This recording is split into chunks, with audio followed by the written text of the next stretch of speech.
Welcome back. House Oversight Committee Chairman James Comer revealing new evidence showing that President Biden's daughter-in-law, Hallie, also received Chinese payments from business associate Rob Walker. Bank records show that Hallie Biden got $35,000 in 2017 through Walker's State Energy HK Limited, a firm affiliated with CEFC China Energy. The White House is dismissing the findings, telling Fox News, quote, after a disgusting attack, lamenting that the president's deceased son, Beau, was never prosecuted while he was alive, Congressman Comer has now decided to go after Beau's widow. Joining me now is Ohio Congressman and member of the House Financial Services and Foreign Affairs Committees, Warren Davidson. Congressman, thanks very much for being here this morning. Your reaction? Good morning, Maria. Not really surprised, frankly. I mean, the Biden family is really continuing a legacy. The Clinton family never got the kind of scrutiny that they're getting. And frankly, I'm glad that Chairman Comer is providing this visibility to the American public. The frustration is, people have asked for years since I got elected, when is somebody going to jail? We keep outing things that normal people would be not just investigated for, that a trial would already be underway. And they don't see the Department of Justice going after the protected people like the Clintons and Bidens. Well, it's interesting because Comer has uncovered a lot, even though he is also getting stonewalled by this White House and these 150 suspicious activity reports. So what we know so far were there are tens of millions of dollars that Biden family members have accepted, but what were they getting paid for? What was this money coming from Chinese companies to the Biden family actually paying for? Yeah, I mean, the other thing is it's not like they had a good or a service, right? So they're paid for expertise that they don't have. I mean, you look at Hunter, he was on Burisma's board for Ukraine. What exactly was he doing for China that they couldn't have possibly found other places in the commercial marketplace? And so there's a strong suspicion that there's 10% for the big guy flowing everywhere with the Bidens, and a lot of frustration because it doesn't seem that the Department of Justice is interested in the case. Meanwhile, they're interested in all kinds of other things. They've paid more attention to parents in Loudoun County, Virginia, than they've paid to this situation with the Biden family. Let me switch gears, ask you about the issues with Wall Street and markets right now. Treasury Secretary Janet Yellen claims that the U.S. banking system is safe, but a new Journal op-ed this morning is calling out Yellen's downplaying of the crisis, writing, quote, if First Republic's problems go deeper than liquidity, the risks to the U.S. banking system may be bigger than regulators recognize and could grow if the economy slows. Meanwhile, Louisiana Senator Bill Cassidy called out Yellen yesterday during the Senate Banking Committee. Watch this.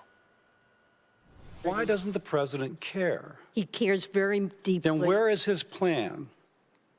He stands ready to work with Congress. That's a lie, because when a bipartisan group of senators has repeatedly requested to meet with him about social, we have not heard anything on our request. And we've made multiple requests to meet with the president. That is a fact. And if you've been told to say he stands ready to meet, I will tell you there's absolutely no evidence because we have not gotten our meeting.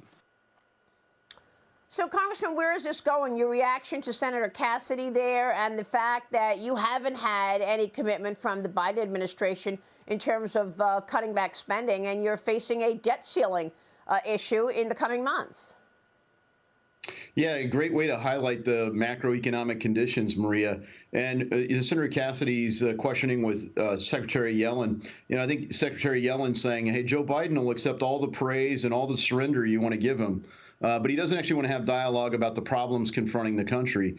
I thought the dialogue between Secretary Yellen and Senator Langford was very informative as well, whereas, certain people are very protected and others, like community banks in Oklahoma and presumably Ohio, well, that's not as big of a deal. So there are systemic concerns. I think the Wall Street Journal op-ed did a nice job highlighting that this morning. But let's not forget that the real issue at Silicon Valley Bank was the management team. It was the management team's job to manage interest rate risk.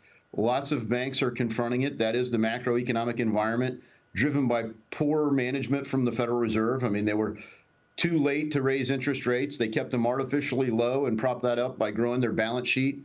And then they were like, oh my gosh, inflation's real, and it's not even going to be transitory. They stomped on the gas, and now they've got chaos. Some people have reacted pretty well to it and managed their interest rate risk, and some have not. I think the good news is Silicon Valley Bank, the right people were held accountable as shareholders. And now, the management team faces scrutiny. The regulators were about as useless as the Uvalde cops at the school shooting, but it was really the shooter that did the bad thing here, and it was the management team at Silicon Valley Bank that failed to manage this interest rate risk. Nancy Tangler, jump in here. Oh, thanks, Maria. Good morning, Congressman. I was just wondering if, what the expectations are for the regulators. I mean, the president of Silicon Valley Bank sat on the Federal Reserve Board in San Francisco, and they knew for a long time that deposits were leaving. And so I just wonder what, if anything, Congress is attempting to do. Because I don't think getting more regulations is going to solve the problem if the supervisorial role is asleep at the wheel.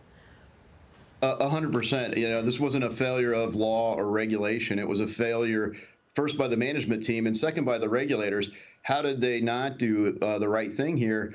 And given that tight relationship, it seems impossible that the president is shorting or selling shares right before everything fails.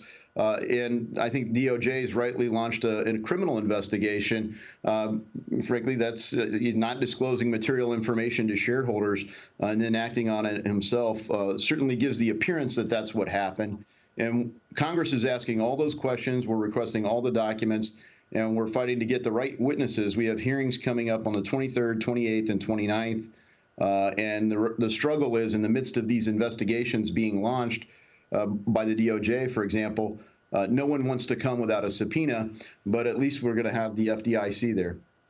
Yeah, and Kim Strassel in the Journal this morning writes, did ESG help sink SVB, focused on what they were focused on at the San Francisco Federal Reserve instead of bank safety? Congressman, thank you. Good to see you this morning, Congressman Warren.